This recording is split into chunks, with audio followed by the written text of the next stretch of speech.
Bueno, continuamos con este segundo tramo, el desarrollo de la clase de administración de personal. Nosotros hoy habíamos terminado ese primer tramo con los principios generales, la parte relacionada con el precepto constitucional respecto al empleo público. Y yo quería retomar, antes de entrar de lleno en lo que es este segundo tramo, que es analizar la ley marco de empleo público, porque después me quedé pensando cuando cerré el bloque anterior, yo les decía y les marcaba la diferencia de la diferencia que hay entre la estabilidad en el empleo público y lo que es el empleo privado. Y si ustedes recuerdan, nosotros hablábamos de, uno es el sistema de estabilidad propia y el otro el de estabilidad impropia. Y yo, bueno, les decía, al desarrollar ese tema, que en el mecanismo del empleo público no es factible, no está permitido, no es válido como acto jurídico el despido. Tiene que existir una justa causa. Pero sí lo es en el ámbito privado, por eso decimos que es de estabilidad impropia. Bueno, alguno me podrá decir, y con toda razón, en el contexto actual, estamos en el mes de mayo del año 2020, pero ¿cómo, Adrián? Si hoy por hoy uno ve las noticias, escucha en los distintos medios que está prohibido el despido. ¿Cómo entonces vos no decís lo contrario? Bueno, claro, tiene razón quien lo piense y me lo diga, y les debo aclarar que esto que estoy de alguna manera desarrollando es en un contexto de absoluta normalidad y no en el que actualmente nos toca vivir, donde estamos frente a digamos, un entorno de una pandemia por el coronavirus, donde hay un estado de emergencia y donde hay normativa, en este caso decretos del Poder Ejecutivo Nacional, que en forma limitada en el tiempo han establecido la prohibición de los despidos sin causa, ¿se entiende? Entonces, podríamos encontrar hoy, mientras rige esta prohibición, una situación de equiparación, de igualdad, donde tanto rige para el empleo público, ya por constitución, por el artículo 14 bis, como para el empleo privado, que por constitución no le corresponde, pero sí en este marco actual, por el estado de emergencia y la pandemia, la prohibición de los despidos sin causa, que está en un pie de igualdad.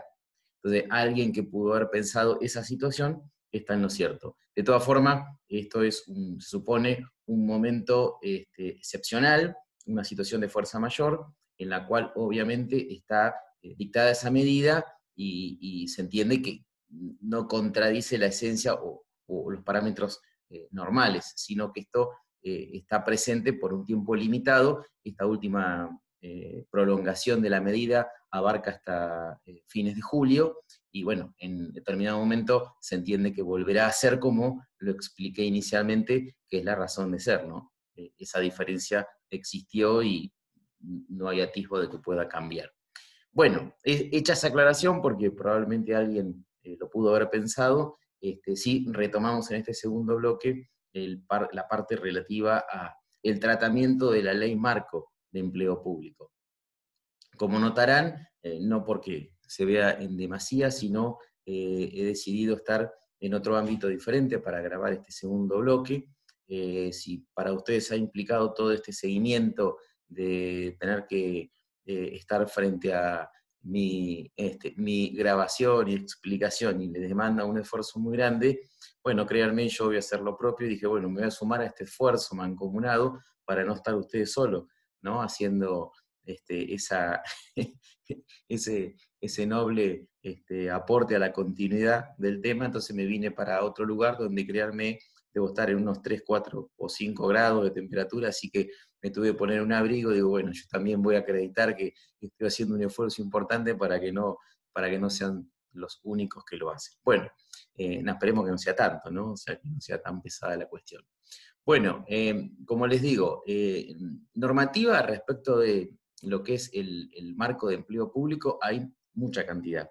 Por eso yo fíjense que en esta diapositiva resalto el hecho de la abultada cantidad de regímenes laborales en distintos ámbitos de la administración pública.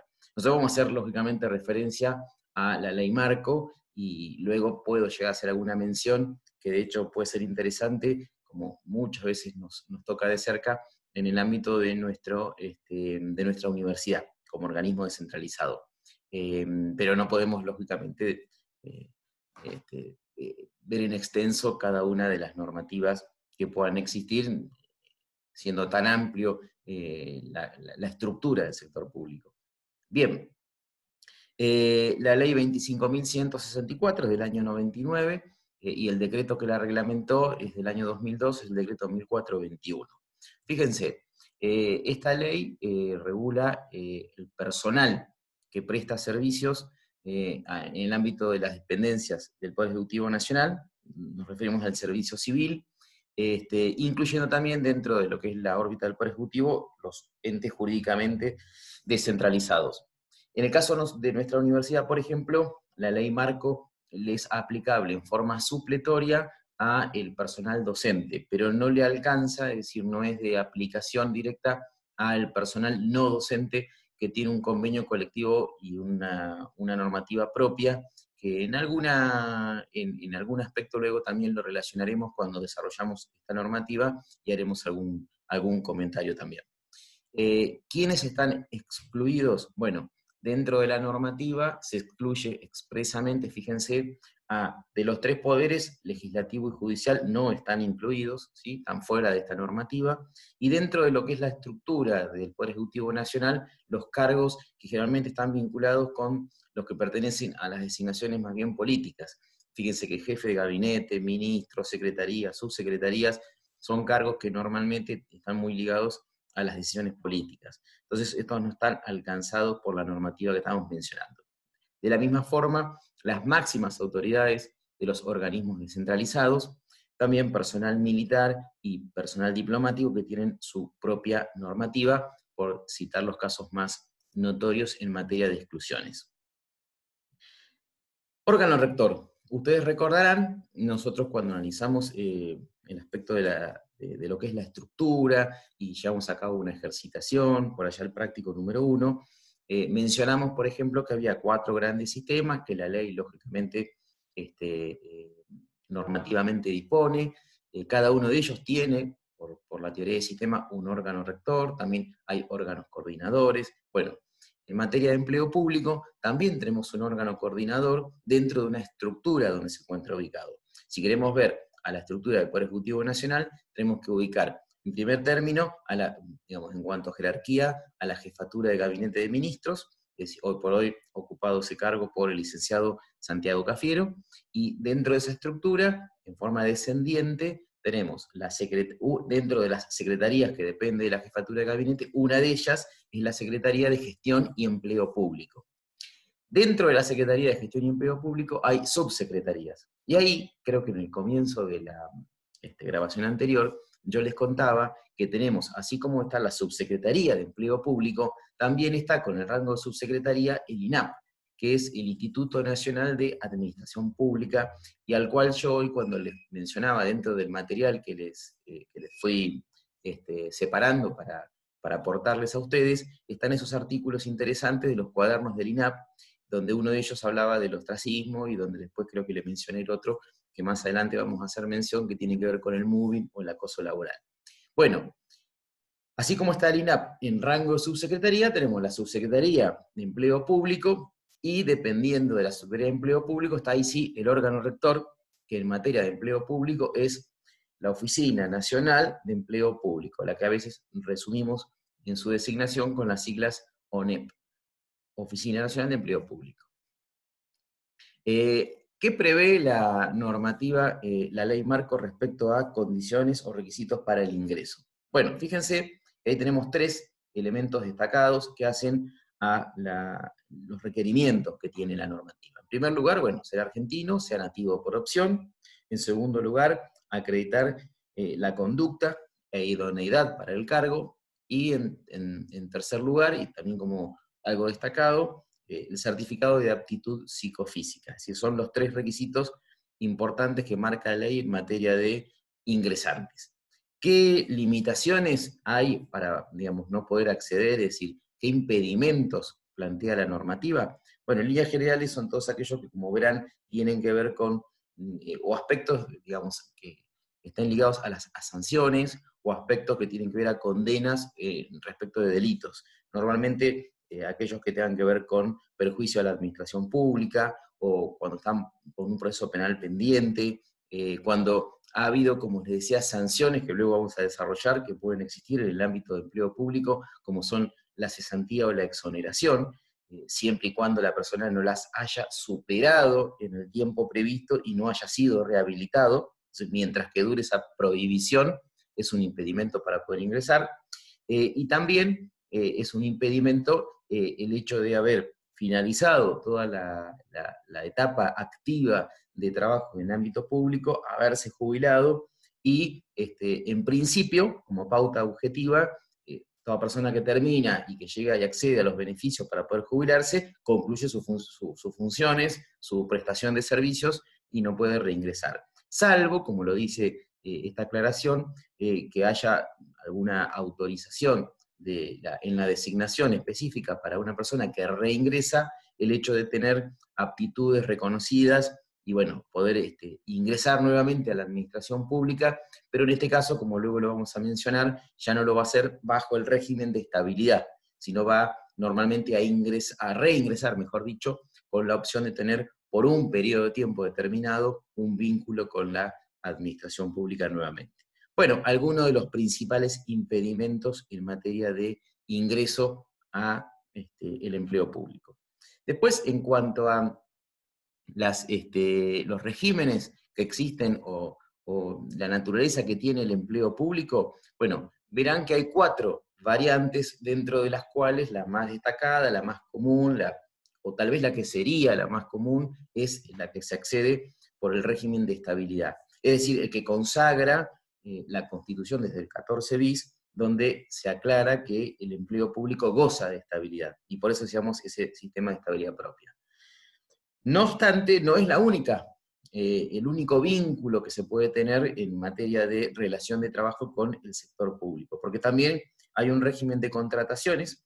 Recuerden que siempre que uno habla de contrataciones, lo asocia a un tiempo determinado de trabajo, no como la regla general lo señala, que es la indeterminación, ¿sí? Suele decir que en el derecho de trabajo, la relación por regla general, es de indeterminación. Se dice que el contrato de trabajo es de tracto sucesivo. ¿Por qué? Y porque comienza sin saber cuándo va a finalizar. Los canales naturales de resolución del contrato de trabajo pueden ser la jubilación, puede ser la renuncia, pero no se sabe cuándo eso en primera instancia puede ocurrir.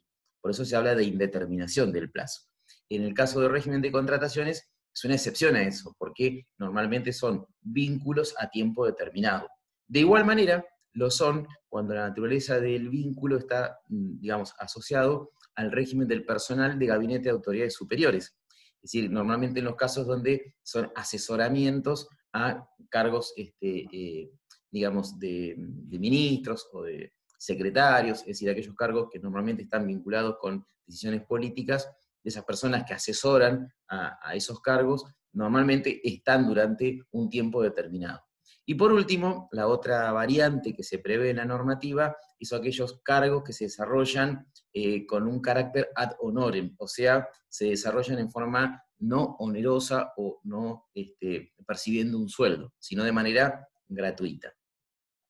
Tal vez podríamos asociarlo al concepto que muchas veces existe y que también tiene un marco normativo propio, como puede ser el voluntariado. ¿Sí? El voluntariado social, una ley que lo contempla y que se supone que la persona que lo desarrolla o lo lleva a cabo no tiene una remuneración que acompañe el servicio, porque no se presume oneroso.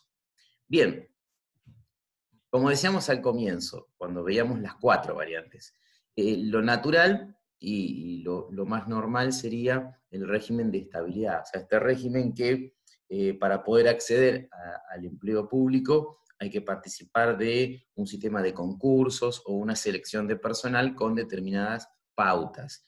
Es lo que normalmente uno conoce como el régimen de carrera, donde uno ingresa en la administración pública para ir creciendo en distintas instancias de trabajo y poder ir avanzando a lo largo del tiempo junto con la evolución dentro del puesto de trabajo. Esto es lo que normalmente está previsto y está financiado por la ley de presupuesto y es lo que forma parte, como decíamos en el bloque anterior, del gasto representado bajo el inciso 1, ¿se acuerdan? El que tiene que ver con gastos en personal.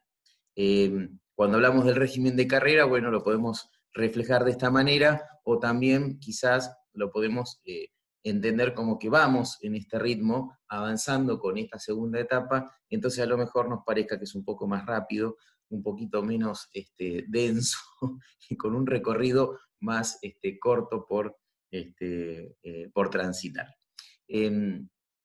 Respecto de la estabilidad en el empleo, esto que tiene este régimen, el régimen de carrera administrativa o estabilidad, ¿cómo se logra? Es decir, uno accede al puesto de trabajo dentro del empleo público y automáticamente pertenece al régimen de planta permanente, o sea, con estabilidad en el empleo. Bueno, en realidad lo que prevé la ley marco es que esto se logra después de un periodo de tiempo. Entonces, estamos en presencia de que el desarrollo de la tarea en el ámbito público implica un periodo de tiempo, que será como un periodo de prueba, que tiene un trabajo, o debe llevar a cabo un trabajo efectivo de 12 meses de labor. Mientras tanto, durante ese periodo, hay que acreditar la idoneidad para el puesto de trabajo al cabo de evaluaciones periódicas. Eso es uno de los primeros condicionantes para lograr la estabilidad. El segundo, como verán, es este requisito de ingreso que hablábamos al comienzo de la aptitud psicofísica, bueno, es tener el certificado definitivo que acredite esa aptitud psicofísica. Y otro tercer elemento que permite llegar a la tan ansiada estabilidad es la ratificación de la designación. Es decir, esa designación inicial que luego de este periodo de 12 meses esté ratificada y sea o surja mediante un acto expreso, un acto administrativo de autoridad competente en el cual queda definitivamente incorporada la persona y adquiriendo de esta forma la estabilidad en el empleo público. Lo que prevé la ley, que no sería lo más común, pero que se puede llegar a presentar la situación, es si esa designación no se diera en cuanto a ratificar en el término de los 12 meses la designación inicial, para que la persona, ante la incertidumbre de su continuidad y falta de pronunciamiento de la autoridad competente, después de 30 días posteriores a los 12 meses iniciales, es decir, cumplido el mes número 13, desde haber iniciado este proceso, se considera que la ratificación en el cargo es de manera tácita, aunque no hubo pronunciamiento, por el solo hecho del paso del tiempo, esos 30 días generaron esa posibilidad. Está previsto en la ley, no es lo más común que se dé de esa manera, sino que exista la designación oficial y esa ratificación que mencionamos. Bien, ¿cuándo se pierde la estabilidad en el empleo? Bueno, puede darse que no termine el proceso de la prueba de los 12 meses, entonces de alguna manera la estabilidad no se adquiera porque anteriormente se produce como un rechazo o la posibilidad de interrumpir antes de que se acumule el tiempo necesario por diferentes razones, entonces no logro la estabilidad, o puede darse que sí, que la logre, pero que al paso del tiempo y después de todo el desarrollo de una carrera administrativa, llegue lo que es muy común, que es el periodo de entrar en la edad y en los requisitos para jubilación. Entonces la persona que se jubila pierde la estabilidad. Aún en el caso de que por determinadas características y aptitudes propias pudiera ser reingresante a la administración pública, ya no lo va a hacer con el régimen de estabilidad. Automáticamente la jubilación corta esa posibilidad, más allá de un reingreso. Y después hay que tener en cuenta que en el caso del reingreso, si aún esto ocurriera, toda persona jubilada que retoma vínculo lo hace por un tiempo determinado, sin estabilidad, y como ustedes ven acá, esa designación puede ser cancelada en cualquier momento por razones de oportunidad, mérito o conveniencia. ¿Qué va a generar eso? Que el interrumpir la continuidad laboral en esas condiciones genere derecho a que la persona perciba una indemnización si es que no hubo una justa causa, o si es que no se hizo dentro del marco de completar un contrato de tiempo determinado. En ese caso, regirá el régimen de indemnizarlo como se aplica normalmente en el derecho privado.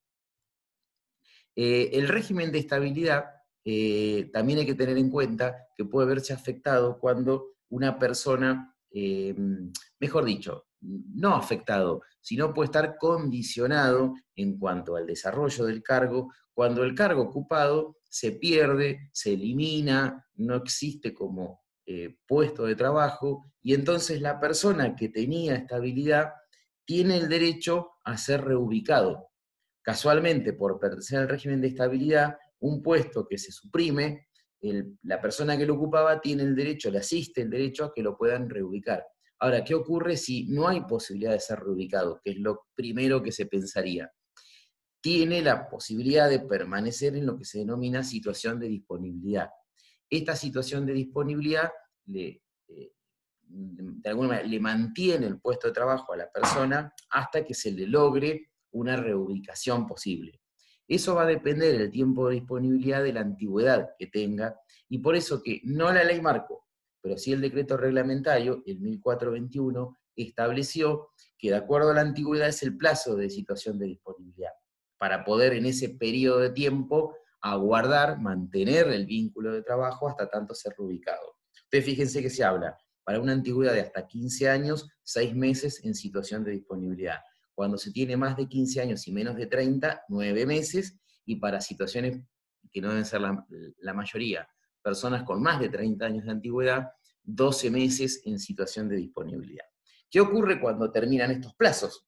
La situación de disponibilidad no puede ser eterna, si no está limitada en el tiempo. Si no hubo reubicación posible, si no se generó ninguna vacante para ningún cargo, o de existir, fue rechazado ese ofrecimiento por parte del empleado que estaba en situación de disponibilidad, recién entramos en la única variante, casi una de las pocas, en la cual se permite, en función de esta realidad, poder darle de baja a ese empleado con derecho a indemnización, al igual que se aplica en el régimen indemnizatorio de la Ley de Contrato de Trabajo.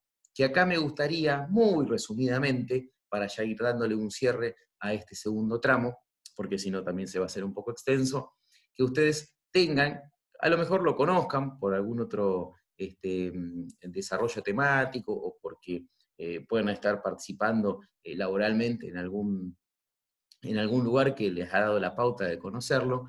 El régimen indemnizatorio que prevé la Ley de Contrato de Trabajo, como les digo en forma muy resumida, es considerar que la persona que es despedida sin causa debe cobrar una indemnización, la cual se forma de manera tal que los años de antigüedad en el empleo se consideran por cada año de antigüedad un sueldo. Si el periodo a considerar es mayor a 90 días, si no se llegó a tener un año completo, por cada fracción mayor a 90 días se suma un año más. Si una persona que tiene 5 años de antigüedad y 5 meses, son 6 periodos a indemnizar. ¿Se entiende? O sea, en lugar de ser 5 sueldos, serían 6. Y siempre se toma como marco referencial el mejor sueldo, la mejor remuneración, dice la ley, del último año de trabajo. Entonces, cuando uno tiene que hablar de que va a percibir una indemnización, para que ustedes tengan un marco de referencia, tienen que entender que va a ser el mejor sueldo que hayan obtenido en base al último año de trabajo, y sobre la base de cuando conocen ese valor, lo tienen que multiplicar por la cantidad de sueldos que le corresponde acorde a la antigüedad. Por eso se llama indemnización por antigüedad. Se reconoce un sueldo por cada año, fracción mayor de 3 meses. No marco ni hago referencia a los topes que la ley menciona, porque sería mucho más técnico, pero sí una idea general para que entiendan, y en esto que yo les planteaba al comienzo, de una pequeña autoevaluación, como una guía práctica para que ustedes puedan ver en qué medida pueden desarrollar estos contenidos, van a plantearse algún que otro ejemplo donde ustedes tengan que hacer de liquidación o determinación de una indemnización por antigüedad, algún caso que pueda corresponder. Entonces con esto creo que de alguna forma les pude ayudar si es que no lo tenían tan en claro. Bueno, de esta forma damos por abarcado el segundo bloque del desarrollo de esta clase, con la intención de que podamos retomar a partir del bloque siguiente.